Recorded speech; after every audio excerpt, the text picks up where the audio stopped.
Good afternoon everyone. Good afternoon sir. Nada ko di karon para i-discuss ang basic steps of pig production o breeding stocks facilities.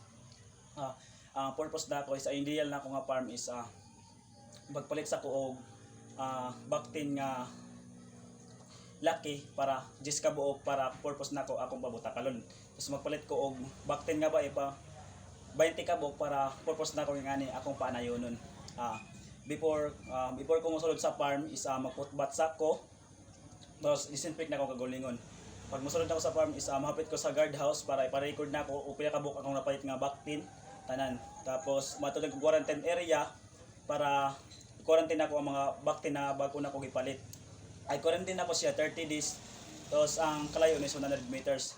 Ay quarantine ako siya basig na sa mga abnormalities o nasa sakit. Ay consider po nato ang atong pagbahog. Basig ang pamagay nila sa pagbahog ito is wheat feeding para maka-adapt siya ginahinay. Tapos i-consider po nato ang kanang klima dito basig atong itong palitan nato nga sa lugar sa atong palitan sa baktin is meaning bugnaw sa ato init para maka-adapt siya ginahinay. Pagkauman isibutan nato sa iato nato sa patining pin. Siguraduhon nato nga i-disinfect sa nato atong patining pin before nato siya ibutang nito. Dapat siguro nato nga limpyo nato dito pag limpyo na dito ibutan nato mga piglis nato dito dito sila padagkoon.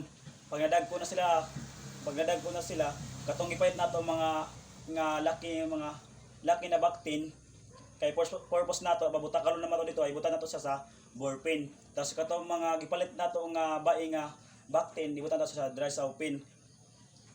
Tapos og nabutakal nato sila dito i-train nato din sila dito ang butakal is o ang bore 6 to 8 months i-train nato siya. Tapos 8 to 10 months ready to breeding. Tapos kato atong saw o sa dry sow pen katong mga gipalit nato nga baktin og mga saw nato sila is i-observe nato siya o estrus period niya is 21 month.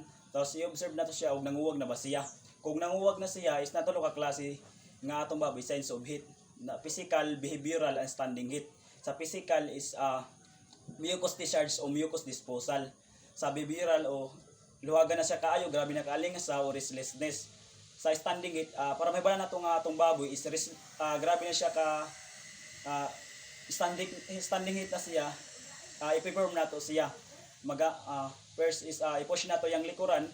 Kung di na siya magluwag, pasabot nga atong baboy nga na is atong saway nga na is na standing heat na siya. Tapos wala nato siya butakal, grabe na siya kasaba. Pag humani nga na, pag nanguwag na gid siya, magkuha ta dito sa bore pen og bore. Tapos magkuha po tag sawd sa dry sow pen. Ibutan dito nato sila ikon sa breeding pen para mag-meet ang bore og sow. Nay pamagi sa ways of mating natural. Mo to ang sabot nako natural mating. Mag-intersect sila ang bore og sow.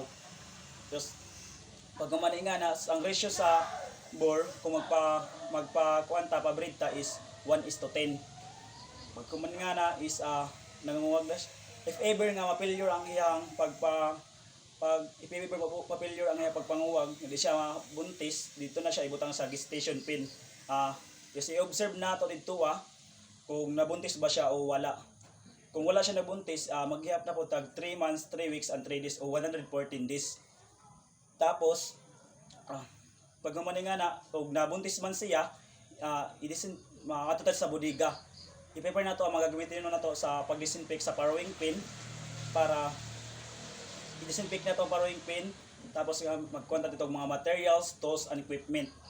Gamito nun sa pag-disinfect sa farrowing pen. Una is knapsack sprayer, balde, kabo, guna, and pressure washer. Pag kuna tag mga materials, tools and equipment, tapos magsulo gyud ta og PPE o personal protective equipment like gloves, boots, face mask, coveralls, cover eye protection.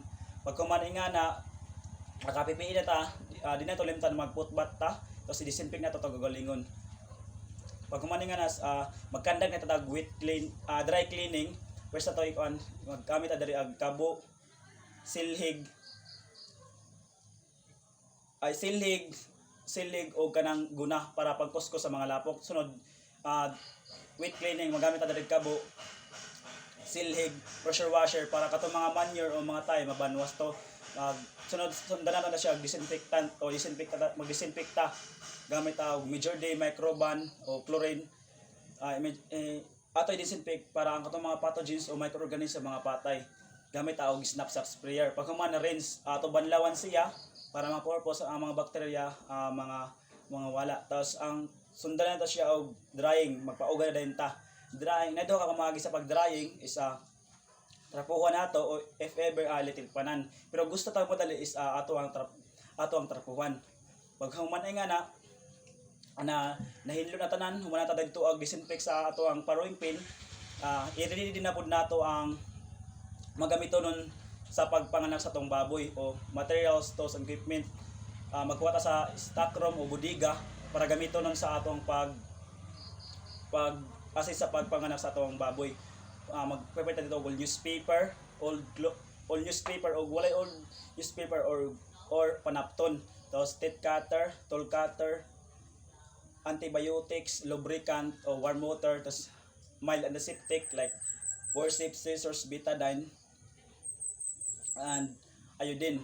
Pag kumani nga na is nakaprepare na ta, di na to limtan ang magsulo og PPE o personal protective equipment like gloves, boots, face mask, coveralls, recovery and protection. Pag human dito limtan pod mag foot bath is mag-disinfect sa atong kagulingon. Pag human is pag mag-assist na ta sa atong anay nga mga nakay is siguraduhon nato nga bantayan nato siya og kay nalugwa na siya og tulo ka bactin so wala pa nasundan dala na siya injekan og oxytocin.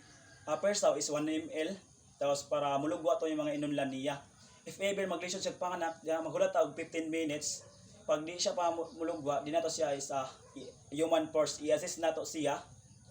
Mag-apply tag katong gloves nga taas sa tong kamot, tapos butan nato og lubricant. Pag mukuot ta sabay dapat sa pag-utong niya para di siya maglisod og pagpanganak. Pag mulugwa na tanan ng mga bakterya, dala siya tapuhan og newspaper. Tapos magamit tag scissors pangputol sa iyang pusod. Tapos magamit ang teeth cutter pangputol sa iyang ngipon. Tapos magamit ang scissors pangputol sa iyang ikog 2 ka pulgada. Pag umani nga na likay na to mga bugnaw nga lugar, ibutan na to mga pigs sa brooder. Kaya ang brooder baka produce ng artificial para makasurvive ang mga piglets. Tapos dapat ang mga piglets is makatutulog sa first nga gatas na gitawag colostrum sa inahin niya. Kaya puno ng vitamins, lipids and dry matter. Tapos katong inulan niya, ibutan na to silopin. Dapat 50 meters away from source of water. Tapos ang alaomon is 1 pot. Kaman kay purpose man nato is piglets production na naman nato pero sa patining pen matamo ko na siya dito tapos i-dispose nato siya tapos ibaligya nato. Thank you.